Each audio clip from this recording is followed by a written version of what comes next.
Hey folks, Steve Prather, Silver Wing Hunting, Silver Wing Game Reserve. Hey, I have a project that I wanted to share, and hey, welcome back. It's been a while. It's been on. It's summertime, so we're in the off season working on the field. We're still out here, just not hearing much from us because it's not bird season, but it won't be long. And we're working. Got some good news. I'm going to expand the preserve. I got permission from the DNR to expand down to my south piece, but there's some challenges down there that created a project for me that I want to share with you, and that is getting across the creeks and the creek beds. So down there, the land is really, the ground is really hard, so the creeks don't get defined like well-defined creek beds, but when it rains and it's wet weather, and when it's wet weather, it really is wet. It basically spreads out all over the ground and flows pretty hard or floods and makes it more like the wetlands if anything else. And that's not conducive to try to get back to this great field that I have back there to take people hunting. So what I decided to do is I got to get a crossing of that, and piping's not going to work because there's so much debris gets carried from the up above, comes down. Those pipes would be clogged up in no time. And when it's wet weather, it's a large volume of water that comes through there, almost like a small river actually. So what I decided to do was try out this honeycomb material, basically accordion, and you spread it out and you fill it full of 57 stone, and that keeps the stone from washing away. And then you basically drive over, got a good solid rock bed to drive through. So you basically, your bridge is your creek bed. And in my particular instance, as you'll see, I've got two pretty well wet areas when they get through there. So I did two defined creek beds, which I had to go down and dig them out and define those, since, as I said, that doesn't do it naturally. And then in between those two, I built it up. So if you do have some flooding, that part will still, it will still stay out of the water. Hopefully, we'll see. And except for in really extreme situations. And so I've got two, you cross over twice. It turned out pretty good. You'll see here on the video. But I just wanted to, first of all, I haven't put anything out there in a while, so I want to put something here on the channel. And secondly, share this project with you and how it went, how it worked. And, as I say at the end, feel free to reach out to me. I've got some things that I could have done better, could have done differently, and some few other ideas. And it's not proven yet because it's been pretty dry here, but I think it's going to work pretty well the way it's designed and what I've seen. So take a look at this and let me know what you think. So here's how it looks.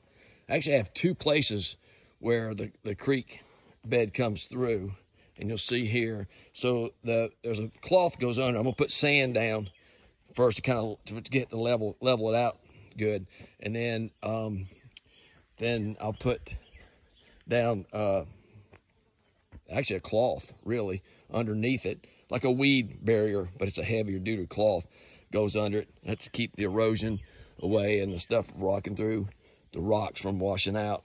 And then put down the honeycomb and fill it up. This was all low level right here, low ground, so I built it up so that this doesn't flood. So I've got two low areas. So I've kept the two low areas, and I've built up some of the areas. I've built that up so that the road here across doesn't flood. And then it comes through, and then here's the other side on this. And it comes down, goes up there, and then the trail continues on down to the field. And then there's a nice field down there. It's about 4 or 5 acres that I'll be putting birds in this fall. And then, of course, I've got the 25 acres that are out there beyond the tract, or a clear cut. I'll be doing the kill off, the weed kill off of it, and then gonna get my fire breaks in and burn that this fall. And I'm gonna have a nice 25-acre field to do all kinds of things, including bird hunting and whatnot.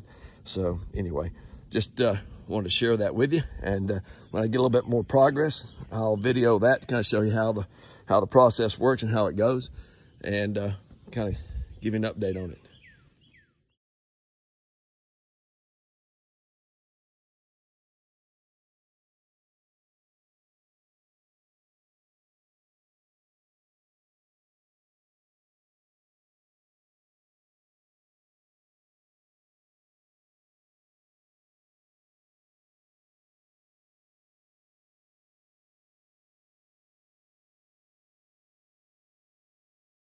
Well, it was a long day. even got rained on a little bit, and you'd think it wouldn't be back-breaking work, but had to do a lot of manual stuff with a rake just to get the fine areas, kind of the outline areas and stuff. So, but I'm gonna show you the finished product. Went pretty well. So this is how she turned out. I got some pictures of how I was working on it and kind of how the process is. And you see some of the honeycomb exposed, but it's a good thick. And I'm trying to keep it probably about like this because the theory is the water, because it's in the honeycomb, the water shouldn't wash it out. So anything that's above the honeycomb like that's subject to be washed out. So this is the first one. It's probably about 30 feet long. Now I've got to grade the road and get the road cleaned up. And then here's the second one. Second one's probably about another 10 feet more. So it's probably about 40 feet. So, and it's got a little bit steeper run up the top hill. So I did put a little bit more gravel on it, but I'm probably gonna thin that out a little bit with the box blade. Be grading that and then working our way down to the field. So I just want to share that with you and let you see that. Progress. Looking forward to hunting in these fields here now that the DNR has given me my expansion license.